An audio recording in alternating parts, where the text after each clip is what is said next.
உத்தரப்பிரதேசத்தில் டாடா நிறுவனத்தின் பெயரில் விற்பனை செய்யப்பட்டு வந்த உப்பு பறிமுதல் செய்யப்பட்டது. உத்தரப்பிரதேச மாநிலம் புலந்த்ஷாஹர் பகுதியில் உள்ள சில கடைகளில் உணவு பாதுகாப்புத்துறை அதிகாரிகள் திடீர் சோதனை மேற்கொண்டனர். அப்போது 2 கடைகளில் டாடா நிறுவனத்தின் பெயரில் உள்ளூரில் தயாரிக்கப்பட்ட உப்பை போலியாக பேக்கிங் செய்து விற்பனை செய்தது தெரியவந்தது. இதனைத் தொடர்ந்து 935 பாக்கெட்டுகள் போலி உப்பு பறிமுதல் செய்யப்பட்டு 2 மீது வழக்கு பதிவு செய்யப்பட்டுள்ளது. நடிகர் தனுஷ் தமிழகம் முழுவதும் உள்ள ரசிகர்களை மாவட்ட வாரியாக சந்தித்து வருகிறார். சென்னையில் 4வது சந்திப்பாக வடக்கு மாவட்ட ரசிகர் மன்றங்களைச் சேர்ந்த 3000 பேரை சந்தித்த நடிகர் தனுஷ் அவர்களுடன் புகைப்படம் எடுத்துக்கொண்டார். மேலும் பெண்களுக்கு புடவைகளும், பள்ளிக்கு செல்லும் குழந்தைகளுக்கு ஸ்கூல் பேக் ஆகியவற்றுடன் சைவ உணவு மற்றும் பிரியாணி வழங்கி மகிழ்வித்தார்.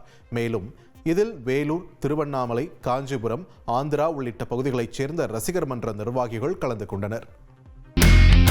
இனி செல்லும் இடமெல்லாம் செய்தி.